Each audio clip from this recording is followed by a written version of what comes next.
Welcome to Kingdomize, the podcast, where we discuss how to see our lives and our world through a kingdom lens, how to infuse kingdom culture into our families, our workplaces, and our cities, as we all participate in the dream of Jesus to see his kingdom on earth as it is in heaven.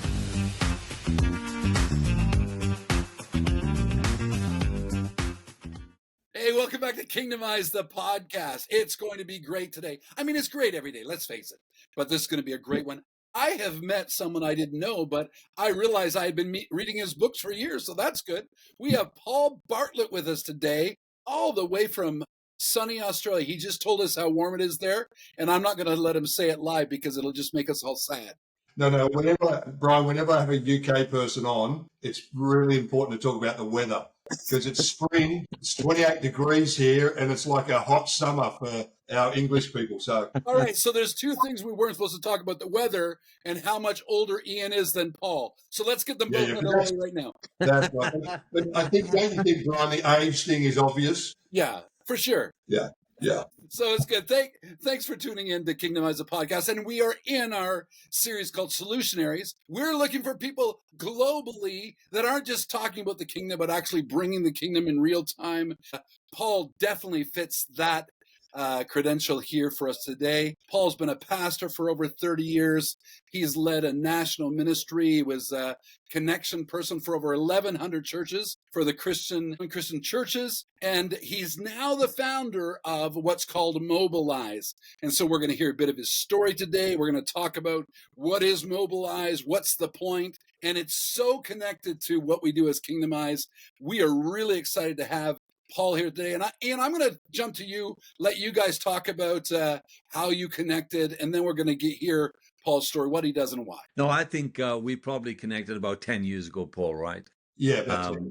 And we have a mutual friend called Steve Wyndham, who is an Aussie, but is a missionary into Europe. You know, when I had been to Steve's church numbers of years, and then I took a slightly different journey in terms of how church should look like, in terms of rather than just being attractional, that the church should be where the people are. And Steve says, you need to meet Paul Bartlett because he has absolutely transformed his church more outward than inward. And I think you guys would kind of hit it off really well. And so I can't remember if we met first in Europe and then you invited me to the church. And with some situations, you know, people talk it up, and when you get there, it's not as good as they said. It's absolutely the opposite with Paul and Lighthouse and what they were doing in their city. It was just absolutely amazing. Even the different styles of campuses, which was reaching out into the community, was absolutely inspiring. And so his book, he'll probably talk about his books, but one of the books I've probably given 50 or 60 of those books away to other people and pastors and leaders. And so it's great to have you, Paul. It's great to see you. Great to have you on the podcast. And I know that our people are going to be blessed, encouraged, and inspired. And I think a little challenged and stretched as well, because your story is pretty unique. Well, we'll throw in a little bit of humor, but if you start laughing at something, you know something pretty challenging is about to come. So I just like to soften the ground a little bit there. Look, is that we met over the similar passions about the kingdom. You know, my story is this, Ian. I think that, look, I feel like an accidental leader. So first of all, my parents brought me to what was Lighthouse when I was 11 years of age, because they get baptized in the Holy Spirit in their Baptist church. They're so excited about it. They couldn't wait to tell their Baptist minister. He wasn't that excited about it, so he kicked him out. And we landed at the only Pentecostal church in my city. That's how I got there. I'm a carpenter, builder by trade. I like to call that the Messianic complex, you know. Left carpentry at 30 years of age, you know, to go into ministry. So very Jesus-like. But married the pastor's daughter, by the way. I always tell people, don't worry about anointing or gifting, just marry the pastor's daughter. Hang around long enough, they give you the church. So that's what I did. I grew up in a flag-waving, demon-busting, shofar-blowing church. I mean, it was wild, right? And I kind of loved it. I mean, you couldn't bring your friends. It was too weird. But I didn't really see anything wrong with it. But interestingly, as I'm growing, so my father-in-law is the pastor, but my dad, my natural dad, was the founder of what I'm in a city called Wollongong, and he founded a community organisation because he wanted to do it through the local church 50 years ago. But they all said, "Oh, we don't do community, we don't do social justice." And he said, "Oh, well, God's called me to start it." So he, long story short, is he grows this organisation called Wollongong City Mission. He ends up with nearly 300 full-time paid staff. The largest community organisation in our city. In fact, just before he retired, he and the Sydney City Mission guy, they formed Mission Australia. Now, Mission Australia is one of the largest community organisations in our nation. And so I think what was going on in me was I loved the power of God's side, but my dad, I'm watching my dad as a community leader using his gifts and talents to transform holistically the lives of people in the city. So that was my environment. Anyway, and you know the story. I got my father-in-law hands me the church, and I feel like God's given me a really great theme for the first 2 years. And the theme was, what if it's not about you? I thought it would preach fantastic. I mean, I'd be preaching, what if it's not about your favourite song? You know, what if it's not about your favourite car space? What if it's not about your favourite seat? What if now that we're saved, it's about God and others, you know? And that series was so successful. I grew the church I inherited of about 500 people. I grew it to 300. That's a talent right there, right? I mean, there's people that get That's a in. gift for sure. Yeah. So if you want to prune your church, I'm the guy, right? No, I kept that series a little bit secret, actually. All right. So look, I think I'm very practical. The reason I say I'm accidental, most of that journey, I was never ambitious to be a pastor. I, in fact, enjoyed being a builder. But literally the day I became senior pastor, I had an overwhelming passion not to build a church that people would come to, because to me it was like mathematics. Why would my message to my church be try to get your friends to a stranger to hear a guy that they don't trust? Mathematically, isn't it smarter if I equip you and you go and lead your friends, family, co-workers to Christ? I had that in my head from the start, which is why I think that series came out, you know, what if it's not about you? I love the church, but if you leave it alone long enough, it just becomes super inward. You know, Brian, you read Thank God It's Monday. One of the illustrations I use is, at the time, I saw a news story about a cruise boat that had to go and rescue a sailor who was shipwrecked. The captain, these people, by the way, I think there's about 270 people on the boat. They'd paid $26,000 to do an 8-night cruise, the Antarctic. And in 2 days into it, the captain turns the cruise boat and sends it 53 hours into a storm to rescue one man. I thought, isn't that the picture of what the church is supposed to be? Beautiful. Inconveniently, you have to do things to reach people. And so I often tell senior pastors, you know, rip up your job description. Here's what it is. Just like the captain on the cruise boat, your job is to take people in a direction they don't want to go. But when they get there, they'll pretend like it was their idea, and you've just got to get used to it. So that's what I did. So yeah, God was able to use it. That's amazing. So I know, like Paul, I know a little bit of your story. And so in the early days, you were kind of looking for community connections, right? It was not just preach on a Sunday, evangelize the planet, but so you yourself was modeling what it meant to engage with people who are not yet of faith. How did that work for you? Yeah, so what I did, again, look, as soon as you hear that, I think, I don't know what made me decide to do this, but you're right. I thought, if I'm going to do this, I've got to model it. So I changed my job description 2 years into my 25-year tenure there, and I changed my job description so that 80% of my working week as a senior pastor of a significant church was outside the walls of the church. So I only came into the office for 4 hours. Now, I was fortunate. I had a few staff, so obviously, you know, I had a pastoral care person and all that sort of stuff. But I wanted to lead community, so I spent 4 hours during the week in the office. I turned up Sunday to preach, so it looked like I was the pastor. But I spent all the rest of the week with non-Christians. So I became the chaplain to a professional basketball team in our city. which, by the way, one of the pastors in the church when I was younger before me, he did it for 14 years. I did it for 17 years. In fact, our church has had a chaplain for that one team. I think it's a record breaking in Australia for 41 years. Wow. Wow. It just goes from senior pastor to senior pastor. But I think I joined like the business chamber. I joined connect groups, a Rotary club. I just put myself in the proximity of people who were far from Christ. And not only ultimately did I see people get saved, but I had a story to tell on Sunday about how you engage with people every day. Absolutely brilliant. Absolutely brilliant. So Paul, I mean, you would have been, like, I know the ACC pretty well. So I've been going back and forth to Australia since 1989. I mean, you would have been like a fish out of water. I mean, you had been classed as an absolute weirdo, like Just like I don't know. with your peers, with your friends. Like, how did you handle that kind of pressure? Well, like even when I wrote, thank God it's Monday, the catchphrase was, thank God it's Monday, Sunday's not enough. And I sent it to one of my pastor colleagues to look at the manuscript, and he comes back and says, look, all good, Paul, just the title. Do you really want to say Sunday's not enough? And I said, yeah, I do. And he said, I just think that might be a bit abrasive for people. I said, but it's true, right? And anyway, so I didn't listen to him, and I kept it on there anyway. But here's the thing for me, honestly.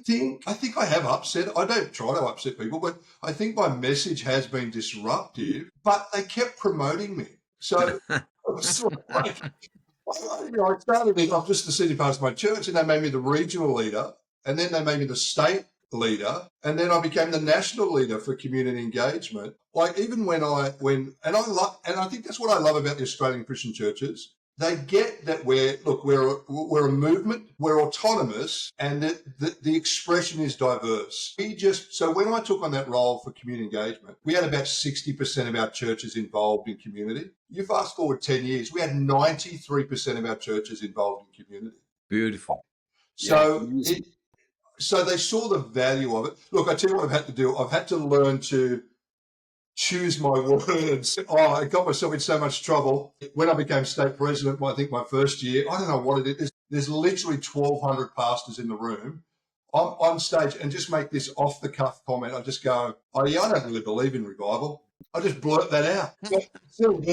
I don't even give it context, or I don't explain myself. Anyway, next thing I know, some fairly high-level leaders were sending emails to my national president saying, oh, so we don't believe in revival now, apparently, according to Paul Bartlett. And now, my understanding of that is, whenever I talk about that, the reason I say that, and it's part of what I'm passionate about, is I think we get our roles mixed up. We've all, if you've been married, you understand. Well, when I've done marriage counselling, I've heard couples, some of their biggest fights are whose role is it to do what, right? And, whose role is it to wash up? Whose is it to mow the lawn? Whose is it to feed the dog? And on it goes. And I think, it seems like a simple thing.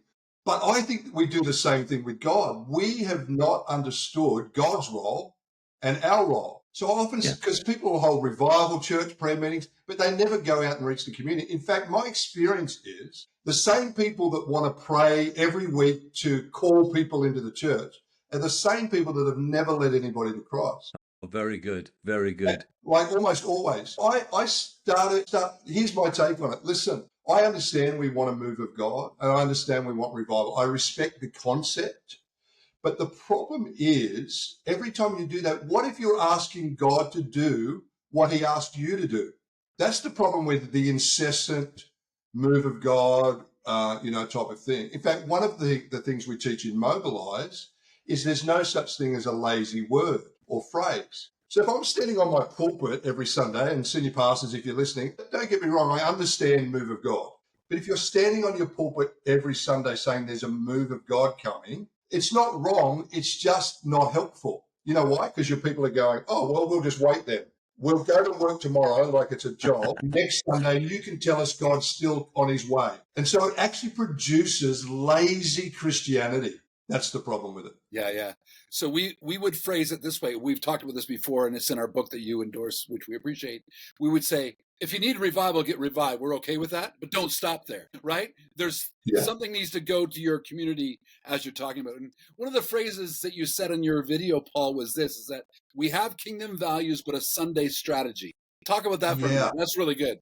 Well, I'll tell you what, that's something I learned post. I handed my church over 3 years ago, and probably the last 3 years, I think I've spoken in about 120 churches, literally across Australia, across the world. And I started to see, because I was seeing so many churches, I started to notice, I went, they're preaching kingdom. But when I help them with strategy, everything directs the community back to the Sunday service. So it dawned on me, and again, pastors listening, you have to ask yourself, do I preach kingdom, but my strategy requires a 90% success rate on a Sunday? In fact, here's a question. So let me go back one step, Brian, for a second. So, as a chaplain, I used to try and invite the basketballers to church. Well, that was foolish because they can't come. They play sport on Sundays, right? So I had to learn how to disciple somebody to Christ, even if they can't come to church. That was the lesson God taught me for 17 years. But in the off season, occasionally, there's one guy particularly, he played for Australia twice. He's a great guy. He's a good friend of mine now today. He's about 6'11". And I finally said, listen, man, you've got no excuse. Just come to church once for me. I said, but here's what I'll do. What about you come to church and I interview you on Sunday on why you won't come to church? Well, I have never seen that guy so excited to come to church. And you know what? Because we love raw and authentic, I didn't rig it. I didn't give him questions. I got him on stage and I said, hey, we're friends, aren't we? He said, yeah. They call me Rev. Yeah, Rev, we're friends. We've been friends for years. I said, you and I, we talk about God, don't we? He said, yeah, you talk to me about God all the time. I said, so let me get this straight. We're friends. You and I talk about God, but you never come to church. Why won't you come to church? You know what he says? He says, I don't like singing. And he says, that clapping thing, that's a bit weird as well. And I'm like, and in that moment, here's what we realize. Church, the way we do church, it's a style. It's not a bit, I'm not saying it's wrong and we should do it, but I can tell you out of 120 churches, I can tell you something. Every church I go to, regardless of denomination, does 4 to 5 songs, does announcements, sermon, and coffee in the foyer, and they think they're radical. And they think in order to get people to come to Christ, we need to do those 4 things better than we've ever done them before. But here's what that basketballer taught us. He taught us that the way we were trying to reach him, he was not yet ready for. And so here's the question. Now this is a really important question. Every senior pastor and every team should sit down and answer this question. Is it possible for people in your city or town to come to know Jesus if they don't like sermon songs and announcements? That's the question every church has to answer. Because we have made the pathway. Now, I know the Bible says that the way to eternal life is narrow, but when we make Sundays the focus, we squeeze the living daylights out of it. That's what we do. So we have to give air to the idea that, yes, of course you should invite your friends. Of course, Sunday's important. But if it's the predominant way that you think you're going to reach your city, then the church is in massive trouble. Yeah. That's absolutely true. I mean, one of the things that we've actually gone through in our own local church is we've discovered that what you've just said, one, it doesn't appeal to everyone, and other people is repulsive. And so there are some people that started to come to the church and they only came for a short time simply because they were on the spectrum and they couldn't do the loud singing. That was like, it would drive them mad, So we've got to say, so that's not going to work, is it? No. What we do on a Sunday is not going to work for a lot of people. And look, it's ultimately not one or the other. I mean, one of the things I have to always, so people don't misinterpret. I was a senior pastor. Of course, I believe in Sundays. We're just saying it can't be that as the main thing, right? And statistically, particularly in Australia, the attendance to church is still declining. It's been declining for 30 years, and it's not slowing down. The attendance in Australia between 2016 and 2024 went down another 18%. right? 2.5% a year. So isn't this interesting? We've still got the church growth guys around teaching you how to build a better Sunday experience and how to make your foyer more attractive. And we've got all that going around. But in their tenure, it's going to get upsetting, in their tenure for the last 20 years teaching us on church growth, we've gone backwards, not forwards. Yeah. So we can't keep doing it that way anymore. Yeah, we've just come through a if you build it, they will come scenario. And it was never true. It was never true. So we're moving a little bit away from, and I agree with you. Yes, Sundays are good, but we're moving away from that attractional model to what you're doing now, to the Mobilize model. So let's take the remainder of our time, if we can, guys, and let's talk about what is Mobilize? Why did you start it? You're the founder of this group called Mobilize. You want to get every Christian engaged. Talk to us about that. Yeah, look, going back to what I said before, I think I use the word accidentally a lot because I don't think for a moment senior pastors intentionally are trying to create lazy Christians. I don't think they're intentionally trying to make Sunday more. One of the things we talk about in Mobilize is the boulder or the rock of culture that rolls down the hill and hits every generation. And what it does is that boulder sweeps you up. And because you're not encouraged to think differently, because you're not encouraged to challenge or question, then you just mimic what the previous generation did. And so for us, Mobilize is a peg in the ground that says, at least for a year, we're going to stop. And, we've designed 3 phases. So there's 3 lenses that we do. There's the mirror, which is looking in, holding up the mirror to see. My favorite story of transformation is Peter in the Bible. Peter, he thinks he knows everything, right? That Peter. And he's got an ego problem. And in my culture, when somebody had a problem, you call them down the front and slap hands on them and cast the demon out and they're fixed, right? Well, Jesus didn't handle transformation that way with Peter. Here's what he did. First of all, Matthew 5 on the hill, he says in front of Peter, the meek shall inherit the earth. Peter would be like, don't you mean the loudest, the most correct, the coolest, the favorite, So he's already starting something. And what he does is just a few days later, Peter says, Jesus, I will never deny you. I will never deny you. I never deny you. You know the story. And then hours later, he hears himself say, I do not know him. I do not know him. I do not. Here's what's going on.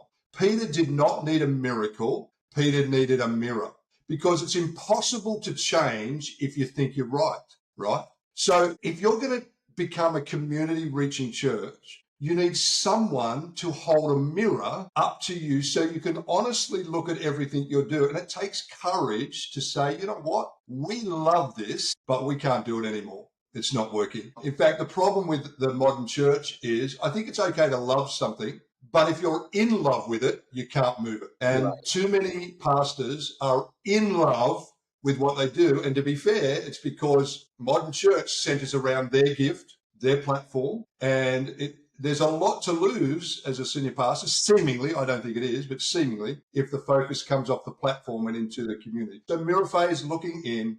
The next phase is skylight, a window in a roof, which is looking at what did Jesus mean when he said the word church? And you guys know this, the ecclesia, group of people called out under my name, getting that theology right. And the last phase is the window. And I've spent, as the national leader for community engagement, helping hundreds of churches how to practically build a strategy to have a 7-day-a-week church. And in fact, nobody finishes Mobilize without having a bespoke strategy to mobilize every person in their church every day of the week. In fact, simply Mobilize exists to train senior pastors in their teams to mobilize every Christian every day in a way that they lead their friends, family, and co-workers to Christ. I was back at my church last year, and they let me come back after 2 years. What was sad about it, I looked at my congregation, I said, you guys, you look way too happy. I've only been gone 1.5 years, and you should be in sackcloth and ashes, still grieving over.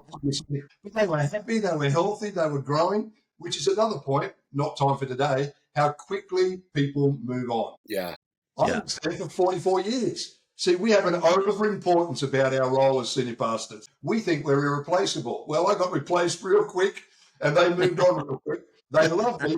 They know God's doing a new thing and a next thing. So I was there, and I loved it. But the new senior pastors told me up. They said, "Paul, did you know in the last few weeks we saw 52 salvations, but 38 of them happened during the week through our people." Wow. What Wow. I've been doing for 15 years. And it was just made my heart sing to hear that they are still doing it. See, if you want revival, stop talking about it. Mobilize Christians every day. Last thought, then I'll back over to you. I think if you want to, it's not the community programs that changed our church. It's every Sunday we taught our church that what you do on Monday is your God-given call. And you never have to leave your job and do my job to feel spiritual. You already are. In fact, there's no such thing as a spiritual job. There's only who you do it for. And when we built that culture over 25 years, it began to mobilize our people. And you know what? We would let the people in our church that led their friends to Christ, they would do the water baptisms every 6 weeks. And I got my church people water baptizing the people they led to Christ. Beautiful. Yeah. Beautiful. Beautiful. Love that. So, Paul, take us back to the stats you gave us earlier, because in a minute I want to ask you about why don't some churches do this? But you just started Mobilize formally in the last little while, but you've been doing this for a long time. You talked about the 1,100 churches. Give us those stats again in case people miss them. What the stats went from what percentage to what, and then let's talk about how to do this. Yeah. So firstly, Mobilize is the culmination of the 2 books I wrote, hundreds of churches I've been working with for 25 years. And so I just was at our national conference, so 1,144 churches in our movement. For the last 12 years, I've been responsible for helping all our churches in some way to, and I have state leaders and all that sort of stuff, to engage their community every day of the week, but not transactional. I think one of the things I've been able to help our movement do, so we have this thing, let me give you an example. We have this thing, we do food hampers. Do you guys have food hampers, gift baskets, that sort of stuff? So one of the things I noticed a few years ago is I've been at church and it's Christmas time. They said, hey, this year we gave away 100 hampers and our goal next year is to give away 200 hampers. But it was sort of like, I thought, I was listening to what they're saying and they're dropping the hamper off at the person's house and then leaving, or the people are coming up and picking it up and they just, the receptionist hands it to us. I thought, hang on a second. They think community engagement is transactional. Right. Community engagement has to be transformational. Yeah, so one of the things we started to say, using that example, said, listen, if you're doing 50 hampers, don't make the goal 100 hampers next year. Make the goal 50 relationships. So don't move to 51 hampers until you can say you've met 50 new people and you've found a way to connect with them regularly, aside from inviting them to church. And so I think in the centerpiece of that, we moved statistically from, I think, 61% of our churches engaged in community transformation work to 93% of our churches now in ECC doing, which is a pretty good number. I mean, there's all sorts of layers. We got one of the things that happened to our church, we got stuck in the friend zone. So, 15 years into doing community engagement, I could literally turn up to any community thing. People would see my badge, Paul Bartlett Lighthouse. Non-Christians would say, oh, we love Lighthouse. If I went to church, I'd go to Lighthouse, and I'm thinking, well, just come, So what happened, there was a time where in the first 15 years, we're seeing lots of people get saved, the spikes going up. Then we built high credibility, high trust, and our community loved us. In fact, our community talked about us, but salvation started to decrease. And we realized we got stuck in the friend zone. We're well liked, but we'd lost our potency.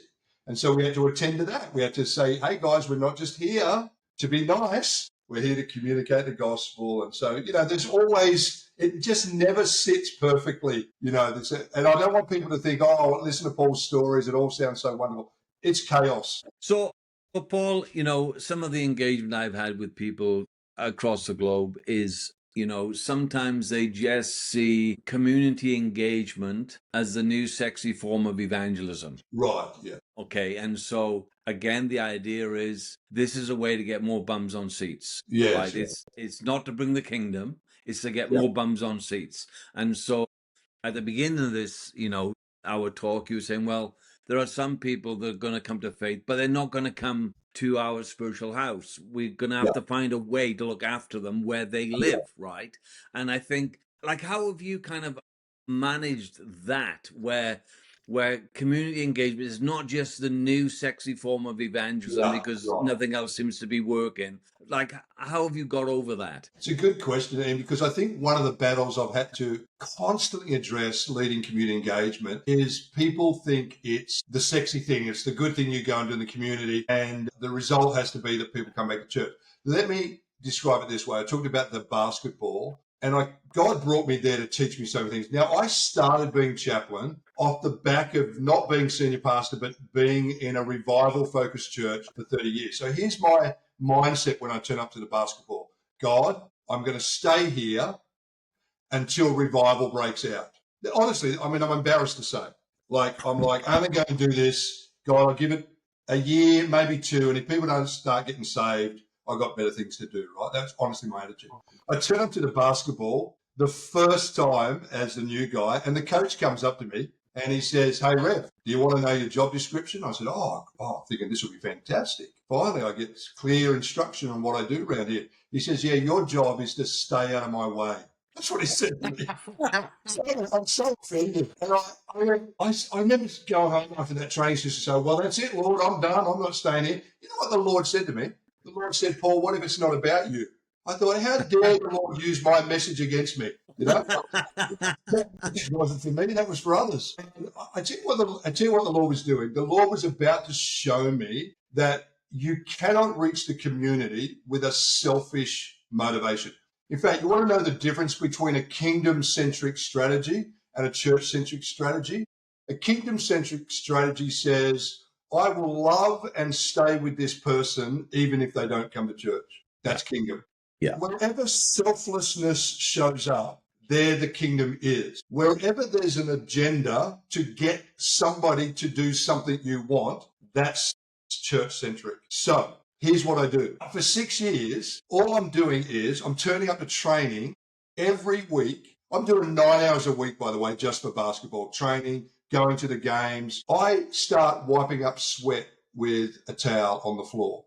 That's a training. That's what I do. Nobody asked me, but I said, all right, I'm going to serve this team. I start filling drink bottles. When one of the guys who used to get angry during training, he'd kick the ball 30 rows up into the basketball stadium. Everyone's looking around like, we're not getting that. I'd go and get it. And I'd bring it back down. No, thank you. No, good on you, Rev. And here's what I do the bottle. I always fill up the drink bottles on game night. I tell people, lots of senior pastors wish they had a TV ministry. I said, oh, yeah, I had a TV ministry. You can watch me live on Fox Sport. You won't see my face. You'll see my butt because they don't hand me the drink bottles. They throw them on the floor and I'm going to go searching for them. And any time the camera spins around, there's me with my butt in the air trying to the water bottles. But this is what God was teaching me. If you want to reach your community, you've got to be willing to serve the community first because servanthood builds trust and credibility. I want you to know, no relationship, no voice. Did you know not once did those basketballers ask for any of my sermon CDs or USBs? Not once. They could not care less. They hardly ever asked me about my life. Some days I thought I was in and part of the team. Some days I'd be standing there say, come on, let's all go to lunch. Come on, Rev, come to lunch. Other days I'd be standing there and they'd go to lunch and wouldn't even invite me. And I constantly got overlooked, actually. But here's the lesson. I think every senior pastor needs a community ministry where they get overlooked. It's good for your ego. I had this weird world. I mean, I'm state president for ACC. In that world, everybody's giving me green rooms and handing me coffees and treat me like I'm royalty. And then go back to my normal life and I'm picking up drink bottles off the floor and wiping sweat. And I'll tell you which one I prefer. Is the one where I can authentically serve other people's vision. And here's what that did. Because I was willing to serve that team's vision without any agenda to get them to church, they start saying, hey, Rev, could I have a coffee? Hey, Rev, how about we have lunch? Hey, Rev, is it okay if I come and see you? And I can tell you in the last 11 years, I was so flat out having lunches, coffee, not just with the players, with the coaches, with the business sponsors. I sat with the team and there was a section of about 150 fans that over the years would say, hey, Rev, is there any chance I can catch a coffee with you sometime? And one guy one night came up to me and he hands me $20, and I'm like, what are you doing? He said, oh, hey, Rev, I put some money on the win tonight for the basketballers to win. And I did a little prayer. He did this. Said, I said a little prayer and I won. So would you put $20 in the plate on Sunday for me? It's tired on his gambling. Whatever it takes, And so what I think this is, God's not willing to release the fruit of seeing your city come to Christ until he sees you willing to serve it without agenda. Beautiful. Love it. No, that's beautiful. I ended up leading, by the way, in that last 11 years, I led 9 of those guys to Christ. None in the first 6 years and 9 in the last 11, not because of them, because I had to learn to be selfless in my relationship to them. So how do we get churches to do this? I think we know it, but what's your best phrase or best statement to pastors to go, hey, are you going to go do this or not? Yeah, okay. So you're spot on there, Brian. I think the problem is every Sunday we're telling people the Great Commission, go into the world, win your friends, or worse, we've reduced the responsibility of a Christian down to the only one thing you really have to do once in your life is invite one of your friends to church. And I can tell you, in the early years, I would sleep soundly every Sunday night thinking about my multi-campus, multi-service. When I could imagine it pretty full with people, I just slept soundly. But when I realized I don't think I'm making disciples that are making disciples, I didn't sleep anymore. But most senior pastors sleeping soundly every Sunday night because they can see their crowd with no idea whether their people are making disciples. So here's the simple thing that you can do. Stop telling them to go and teach them how to go. Model it yourself, though be careful. I had to be careful because after about 5 or 6 years of modeling it, everybody says, oh, isn't it great to be part of a community reaching church? I realized, hang on a second, I'm the only one doing it. Right, so I can't be the model forever. It has to turn to action. But here's what everybody on Sunday is thinking. Every time they hear the word discipleship or evangelism come out of my mouth, they think, oh, not another thing we've got to do. They already feel overwhelmed. Their life's busy. They're trying to pay their bills, get their kids to school. Now pastor's telling me I've got to go and evangelize my friend.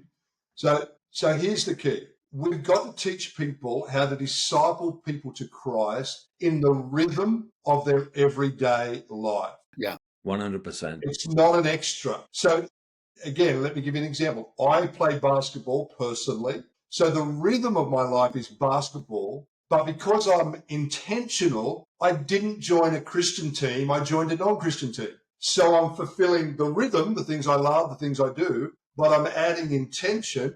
So we taught our church discipleship, and by the way, to Christ, not just post-Christ. Discipleship is coffee with intention. You're already having coffee with people. So become a coach, not a teller. So, for example, never finish any coffee conversation without saying something like this. Hey, it's been great to catch up today. What's one thing I could pray for you about over the next month? Now, listen, I've done that to hundreds of non-Christians over 30 years. I've never had a non-Christian say, oh, you're not praying for me, mate. No. How rude of you to... You know why? Because non-Christians think prayer is care. They think, what? You care for me that much that you'd shoot a prayer up to the big fella on my behalf. What? You like me that much? And so all I do is I write that in my phone later. I pray for them. And when I meet with them again, I just say, hey, how did that go? I've been praying for. I can't tell you how many times that person has said, you're not going to believe it. And the other thing you've got to help your church see is discipling somebody to Christ is not fast, and it's not done in a crowd. And so on average, those people that I lead to Christ, I lead people to Christ in my personal life, those people take on average 2.5 years. And our people need to hear that because everything about the modern church is instant. Yeah. Right. And COVID taught us the biggest lesson. I think Kieran Newhoff says crisis is the great accelerator. And he's true, right? Because we discovered a myth during COVID that we thought coming to church, you were being discipled, right? But you can't be discipled in a crowd or at speed. You can only be discipled one-on-one, slowly. which are the very two things that work against the modern church, because we want to grow and we want to grow fast. That's our challenge. Yeah. One of the things you say, Paul, and we're kind of wrapping up here, you talk about becoming the church your city can't live without. So let's maybe use that as part of wrap down. So people have heard your stories, they're buying into what you're saying. Yep, we need to mobilize everyone. What does that mean? The church your city can't live without. Again, by accident, we never set out to be the church that, our city can't live without. We now know how we did that. So everything's on reflection. We genuinely built a culture where we loved our city more than we loved ourselves. And so let me real quick, this is how most churches try to reach their community. This is their strategy. This is church-centric. We invite them. Once we invite them, we include them. Once we've included them, we value them because they're part of what we're doing. And once we value them, we really get to know them. Reaching your community and becoming the kind of church your city can't live without is the complete opposite. You must first get to know your community, which means get off your seats and practically go out and build relationships with people far from Christ. You need to have learning conversations. Learning conversations are where you find out what they're concerned about. So the challenge for most churches is Christians sit around a room and decide on behalf of the community what needs they should fix. Yeah. That is the worst way to do community engagement. You should get to know your community, listen to what concerns your community, and link arms with them to solve the problem. Yeah. It's asset-based. We call it asset-based. Work with the strengths of your community, not just what's wrong with your community, right? But valuing community, here's what valuing is. Find out what your community loves, go join them. When you're inviting people to church, you know what you're really saying?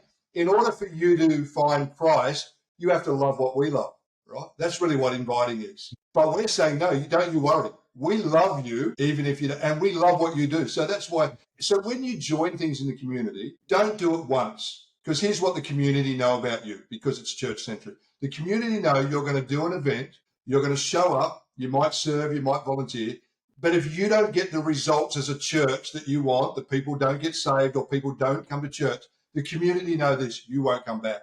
So they hang on. The church is here, we've just got to get through this one event, and then they'll go away. So we never start anything in our community that we can't do long term. We've been doing this event.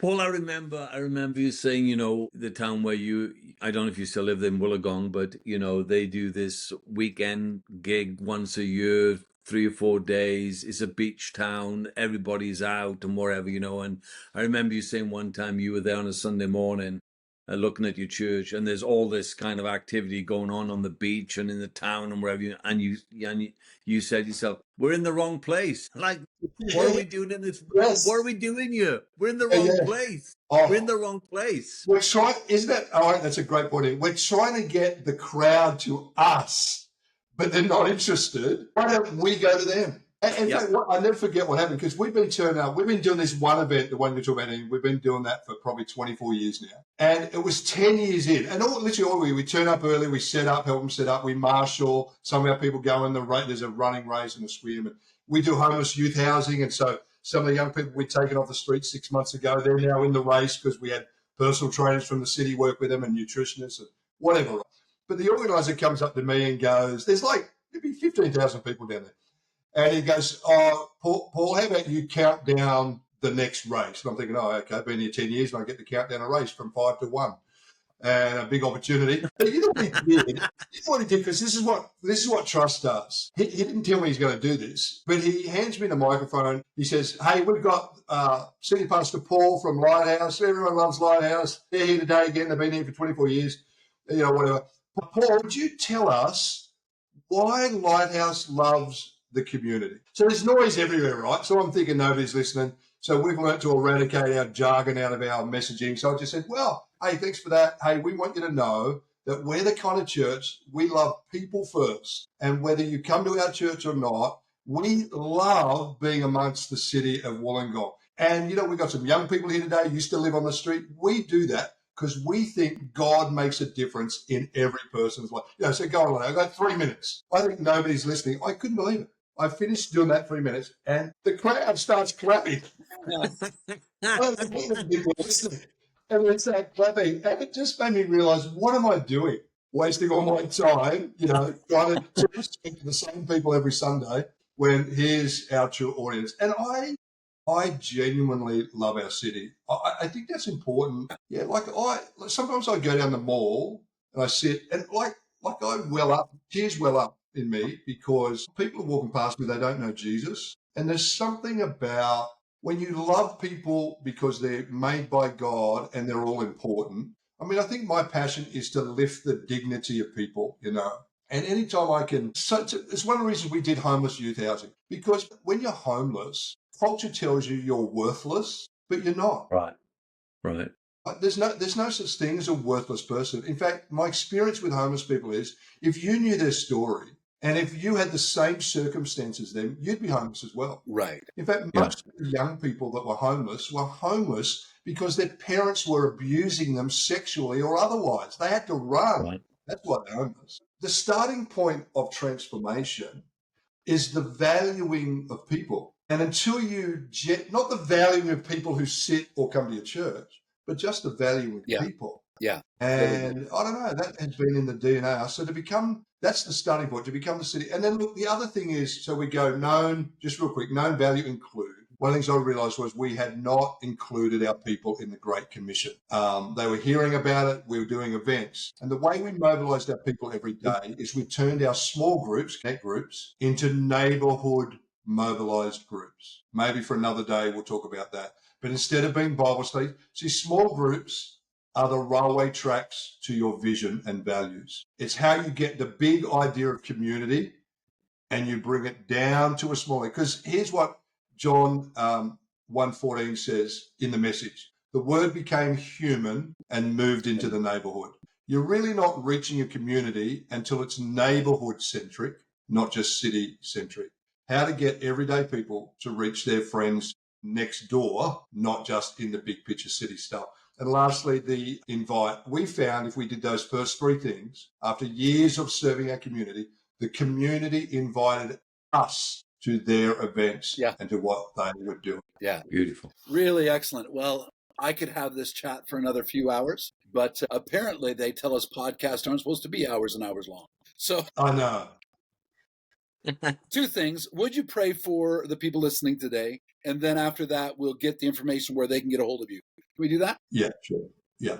Well, Lord, we thank you for today. And Lord, we know you love your church, but Lord, it's in your kingdom. It's not simply just the kingdom. Right. And Lord, we want to build churches that don't just espouse kingdom values. We want to build churches that love people wherever they might be. I pray for every senior pastor, every marketplace leader, that they would get a vision for mobilizing their people every day of the week in the way that they experience incredible joy of leading their friend or family member, co-worker to Christ. I pray, even as people are listening, favor and blessing on every ministry, whether it be on Sunday or Monday. In your name, amen. Amen. Awesome. Just great today, Paul. Thank you so much. So Thank you. I've heard you today. How do I get a hold of Paul Bartlett? Yeah. Yeah. So anyone listening today, by the way, so you can go to mobilize.au. Now, remember, if you're in America, we spell Mobilize with an S, not a Z, not like Kingdomize. Right. Right. So make sure you put the S in mobilize.au website. But, hey, I'd love to do a free Zoom or phone call to anybody who wants to know more. You can email me at paul@paulbartlett.com, paul@paulbartlett.com, or just go to my socials, Paul_E Bartlett as well. You can catch me there on Instagram as well. But I'd love to connect. We're doing stuff all around the world. Of course, we can do all our Mobilize teaching online and not just in person. So hook me up and we will have a bit of a chat. Excellent. Fantastic. So again, thanks for listening today. See, this isn't false advertising. We talk about solutionaries, and then we got guys like Paul come in and he tells us how to do it. He has solutions on how to reach humans, love them, and then become the kind of people the city really needs and can't do without. So really amazing. So thanks for listening. Paul, Ian, always good to be chatting with you. Paul, thanks for your time. We'll be back next week with another Solutionary on Kingdomize. Thanks for joining us today on Kingdomize, the podcast. Let's keep the discussion going throughout the week on our socials or on our website, kingdomizeglobal.com. Contact us today to see how we can walk together to see more of God's kingdom in your city as it is in heaven.